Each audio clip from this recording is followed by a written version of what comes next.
আসসালামু আলাইকুম। শিল্পকে সব দেশেই অনেক বেশি গুরুত্ব দেওয়া হয়, আর চাইনিজরা তো আরো অনেক বেশি ক্রিয়েটিভ। ওদের দিনের ভিতরে না মানে শিল্পটা একদম মানে বাই বর্ন চলে আসে, রক্তের মধ্যে মিশে আসে। যেমন আমি এখানে একজন চিত্রশিল্পীকে দেখতে পাচ্ছি, উনি একদম দেখেন সামনে সুন্দর রিভার, ওই পাশে পাহাড়, সব কিছুকে সামনে নিয়ে একদম ডুবে গেছে। সে ছবি আঁকছে এবং আশেপাশে মানে কি হচ্ছে না হচ্ছে তার কিন্তু কোনো রকম কোনো ওইদিকে অ্যাটেনশন নাই। সে তার আঁকা আঁকির মধ্যে একদম ডুবে গেছে, বলা যায় হারিয়ে গেছে। এবার দেখেন ভিউটা খালি দেখেন, এরকম সামনে ভিউ থাকলে তো আমি নিজেও মনে হয় পেইন্টার হয়ে যাবো। যদিও দিন শেষে মনে হয় একটা কাকও আঁকতে পারবো না হয়তো, বাট পেন্টিং তো কিছু একটা তো বের হবে।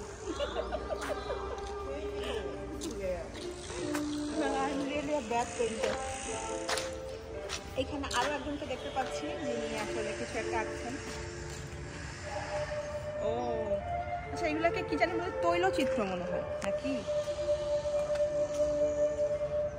ওই যে ওই পাশে আরেকজন আছে দেখেন, উনি মুসলিম হবে, ওই যে হিজাব পরে আছে।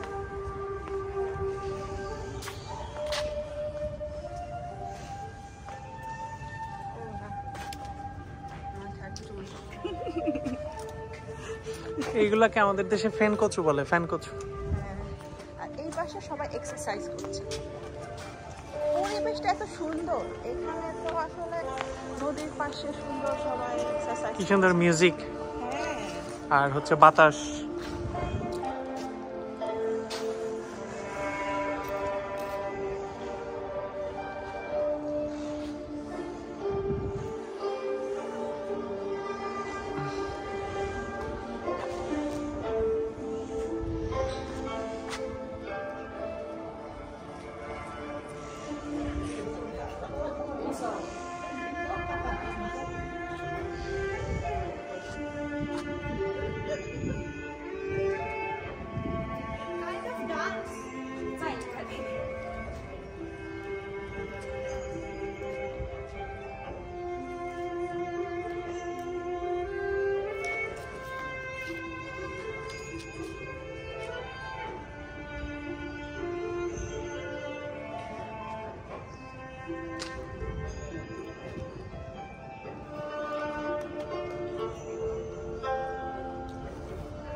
আমিও কিছু ট্রাই করলাম।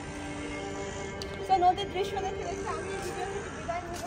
চলে আসতে পারেন চায়নার গুইলিনে এরকম প্রাকৃতিক সুন্দর কিছু দৃশ্য দেখার জন্য। আল্লাহ তাআলা অপূর্ব সৃষ্টি, আলহামদুলিল্লাহ আমরা একসাথে গুইলিনকে এক্সপ্লোর করছি এবং আজকে সারাটা দিন বাকি এখনো।